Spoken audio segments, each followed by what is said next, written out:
Welcome to the Enchanted Library, where we turn the pages of books, beautiful and old, living and magical.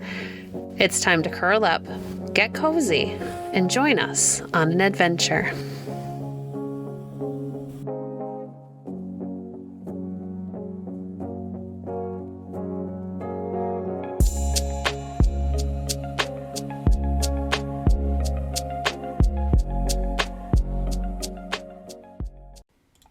Today we're reading from the Heroes of Asgard by Annie and Eliza Keary. Part 19, The Necklace Brisingamen. Now, though Frey was made king and schoolmaster of the Light Elves, and spent the greater part of his time with them in Alfheim, his sister Freyja remained in the city of Asgard, and had a palace built for her named Folkvang.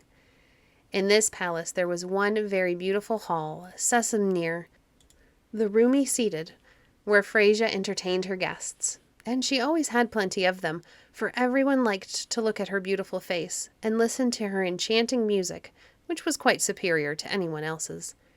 She had, moreover, a wonderful husband named Oder, who was one of the sons of the immortals, and had come from a long way off on purpose to marry her. Freyja was a little proud of this, and often used to speak of it to Frigga and the other ladies of Asgard. Some of them said she was a very fortunate person, but some were a little jealous of her, whilst Frigga always gravely warned her not to be vain on the account of her happiness, lest sorrow should overtake her unawares. Everything went on quite smoothly, however, for a long time, Freyja leading a very beautiful life in the sunshine of her happiness, and herself a very radiant joy to everyone around her.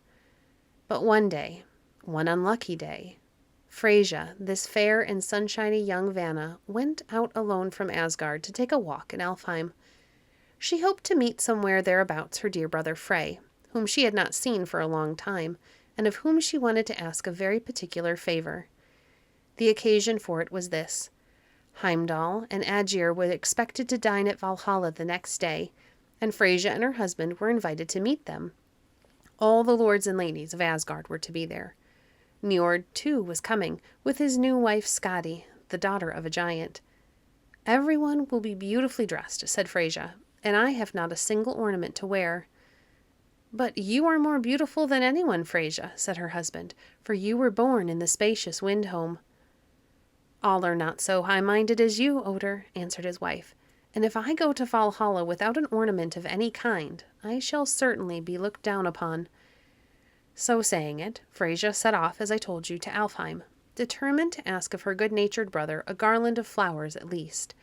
But somehow or other she could not find Frey anywhere. She tried to keep in Alfheim. She thought she was there, but all the time she was thinking of her dress and her ornaments, planning what she should wear, and her steps went downward, downward, away from Alfheim, to the cavern of 4 dwarfs. "Where am I?" said Freyja to herself, as she at last lost the light of day, and went down, wandering on deeper and deeper between the high walls and under the firm roof of rock. "Why, surely this must be Svartheim, and yet it is not unpleasant, nor quite dark here, though the sun is not shining." And in truth it was not dark, for, far on before her, winding in and out through the cavern's innermost recesses, were groups of little men, who each had a lantern in his cap and a pickaxe in his hand, and they were working hard, digging for diamonds which they piled up the walls, and hung across the roof in white and rose-colored coronets, marvelously glittering. 4 clever little dwarf chiefs were there directing the labors of the rest, but as soon as they caught sight of Freyja, they sat down in the center of the cavern and began to work diligently at something which they held between them, bending over it with strange chattering and grimaces. Freyja felt very curious to see what it was, but her eyes were so dazzled with the blaze of diamonds and lanterns that she was obliged to go nearer in order to distinguish it clearly. Accordingly, she walked on to where the 4 dwarfs were sitting and peeped over their shoulder. Oh, brilliant, exquisitely worked, bewildering! Freya drew back again with almost blinded eyes, for she had looked upon the necklace Brisingamen, and at the same moment a passionate wish burst forth in her heart to have it for her own, to wear it in Valhalla, to wear it always around her fair neck. "Life to me," said Freyja, "is no longer worth having without Brisingamen." Then the dwarfs held it out to her, but also looked cunningly at one another as they did so, and burst into a laugh so loud that it rang through the vaulted caverns, echoed and echoed back again from side to side, from dwarf to dwarf, from depth to depth. Freyja, however, only turned her head a little on one side, stretched out her hand, grasped the necklace with her small fingers, and then ran out of the cavern as quickly as ever she could, up again to the green hillside. There she sat down and fitted the brilliant ornament about her neck, after which she looked a little shyly at the reflection of herself in a still pool that was near, and turned homeward with an exulting heart. She felt certain that all was well with her. Nevertheless, not all was well, but very miserable indeed. When Freyja was come back to Asgard again, and to her palace of Folkvang, she sought her own private apartments, that she might see Oder alone, and make him admire her necklace Brisingamen. But Oder was not there. She searched in every room, hither and thither, but alas, he was not to be found in any room or any hall in all the palace of Folkvang. Freyja searched for him in every place. She walked restlessly about, in and out, among the places of the roomy seated. She peered wistfully with sad eyes in the face of every guest, but the only face she cared to see she never saw. Oder was gone back forever to the home of the immortals. Brisingamen and Oder could not live together in the palace of Folkvang. But Freyja did not know this. She did not know why Oder was gone, nor where he was gone. She only saw he was not there, and she wrung her hands sadly, and watered her jewels with salt, warm tears. As she sat thus and mourned in the entrance of her palace, all the ladies of Asgard passed by on their way to Valhalla, and looked at her. Some said one thing, some another, but no one said anything at all encouraging, or much to the purpose.